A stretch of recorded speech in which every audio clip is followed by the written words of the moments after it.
LaLaurie fans? Yes. Season 3 coming. Yep. Right here's the LaLaurie Mansion. You might, something that might be a little bit familiar, is not this one, but see that house 2 houses down with the green fence and posts on it? That's what they filmed this LaLaurie's home in the TV show. This is also Lestat's house in the new Interview with Vampires. This one. Yep. They filmed it.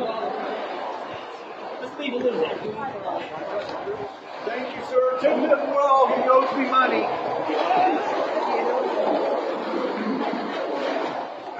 Damn, I should have got that on video.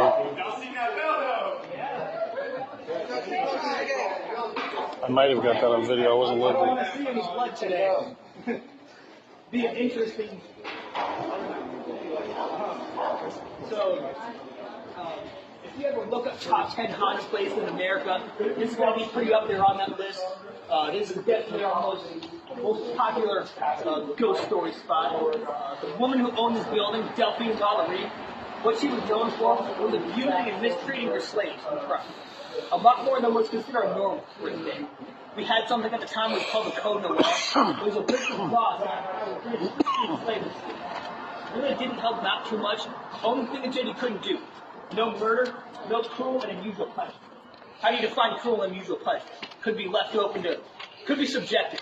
And she would routinely get these lawyers sent to her house to kindly remind her of these laws and codes of the city. Of course, that doesn't do anything.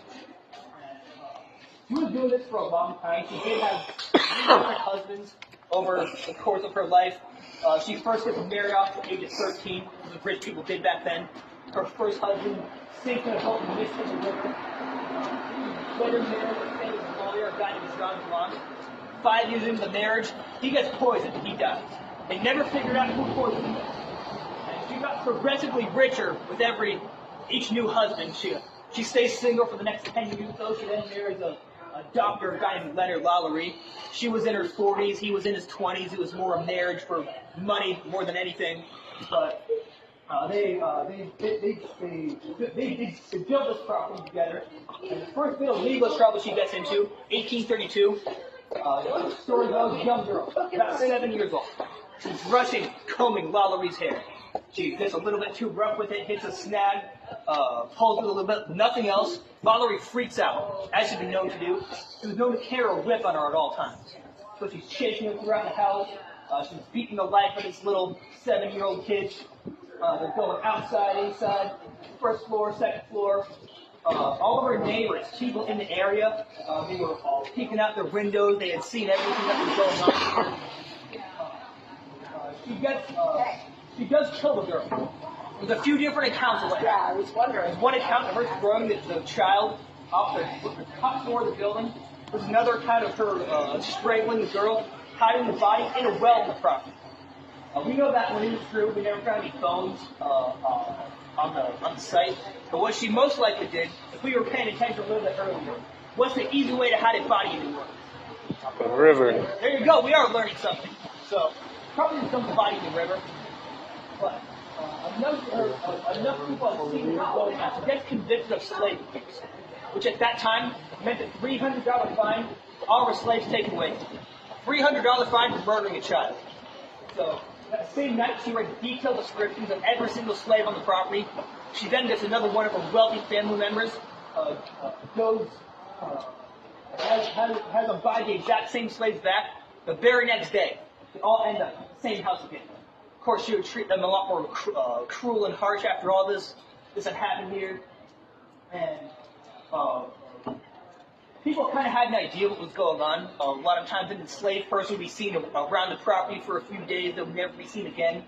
If you were part of her social circle, if you asked her about any type of stuff, she'd just brush you off. She'd tell you to like send them to the plantation to get the fresh air. If you pushed any further, you'd be told to mind your own business. You'd be ostracized, wouldn't be invited back to intimate parties or anything. And so people kind of keep quiet about it. About 2 years go by, April 10th, 1834. Fire starts on the first floor of the building. We later found out the fire was started by a 70-year-old woman who was chained to the stove. The only area she could go in the house was the bedroom, the bathroom, in the kitchen area. She also had 3 children who were enslaved in the house at the time, and she later confessed she intends to start the fire because she would rather die in the flames than deal with one more day of LaLaurie's abuse. So LaLaurie, she's on the 2nd floor. She comes downstairs, asking all of her neighbors, all of her carry all of her expensive furniture, all of her paintings, everything. She's not talking about the slaves, by the way. They're all locked up in the slave quarters.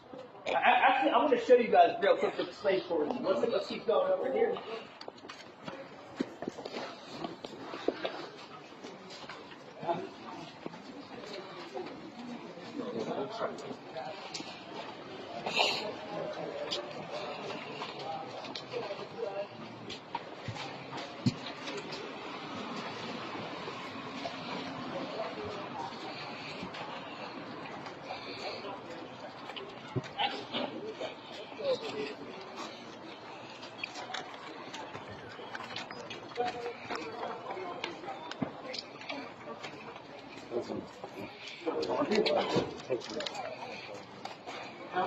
Stuff. So you see that parking garage area, the 2nd floor? Right there is where the slave quarters are. That's where most of all this, see that 2nd floor area? That's where most of all this happened in the house. This is what I would imagine would be the most haunted area of the building. There's somebody living there. Yeah, somebody lives there now. Somebody's home.